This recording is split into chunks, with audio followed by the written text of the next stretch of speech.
Do you sometimes feel that you are not happy enough, even at times when good things are happening to you? Well, stick around because today we are going to talk about something called reward deficiency syndrome. Scandinavian Bob here, hi. Yeah, real voice and person behind this video, who has been involved in the porn addiction community for 13 years now. So if you're getting tired of all these fake AI videos out there, consider subscribing. Okay, so studies show that about 25% of people are born with a small gene variation that robs the reward center of dopamine receptors. Not all the receptors are missing, of course, but about 1 in 4 people are born with a few less receptors than the rest of the population. Now, for those of you who have been following my videos know that the receptors are what makes us feel whatever dopamine we have. And if you have less receptors in the reward center, then you are left with a lower baseline level of pleasure in life. This gene variation is called reward deficiency syndrome. So now some of you are probably asking, so how do I know if I have it? Well, before you freak out here and start diagnosing yourself, you should know that this does not have to be some horrible thing. And I'll tell you what to do about it in a moment. But I have to agree that yes, it is a bit unfair because you don't want to have a lower baseline level of happiness than your friends do, right? I mean, that kind of sucks. Well, unfortunately, Mother Nature and biology don't really care about being fair now, does it?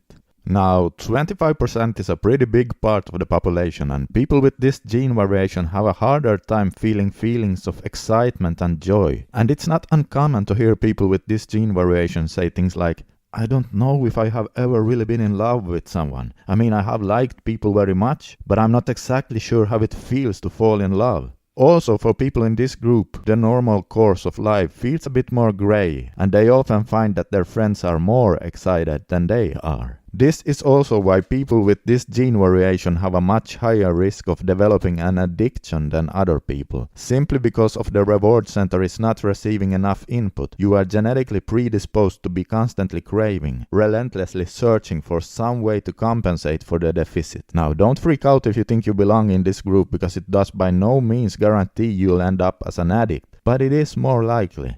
Also, because the neurotransmitters in the reward system is out of balance, people with reward deficiency syndrome also have a more active stress center, making them more prone to anxiety problems. So what can you do about all of this if you think you might belong to those 25% of people? Well, I personally have reward deficiency syndrome, and here's what I recommend. Step 1. Realize that it's not dangerous. It is just that you are probably a bit more prone to depression and anxiety than some of your friends. And the difference does not have to be huge, but it can be noticeable. Step 2. Exercise. All forms of exercise increase dopamine receptors, but running is especially good because the pounding of running also activates the endocannabinoid receptors in the skin, which also helps us feel more joy. Oh, and those are also key players in runner's high, by the way. So it can actually be pretty potent stuff. Personally, I both lift weights and I run. I have to run. I have to do it or I'll get depressed. If I feel a depression coming on, the first thing I always ask myself is, how many days is it since I went on a run?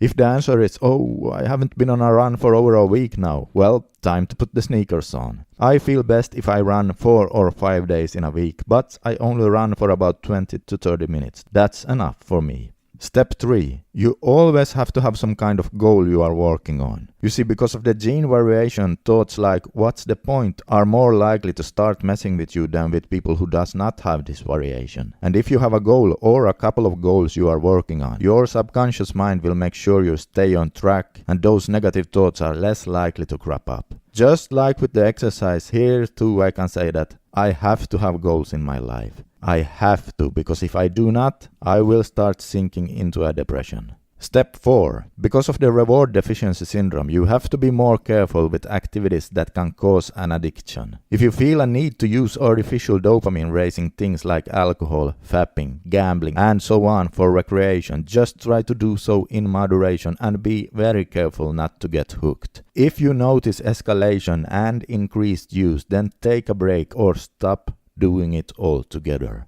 Step 5. Realize that it is possible to have a fantastic life even if you belong in this category. you can still enjoy life with lots of positive emotions, especially if you exercise and have goals. But also know that there will be days when ordinary life seem a bit grey and nothing really gets you going. Just realize that we do not have to feel fantastic all of the time, and that is 100% okay. And lastly, remember that this is not something that we should make into a bad thing or make a big deal out of. The increased cravings for stimuli we people in this group are having can just as well be turned into something positive if we direct it the right way.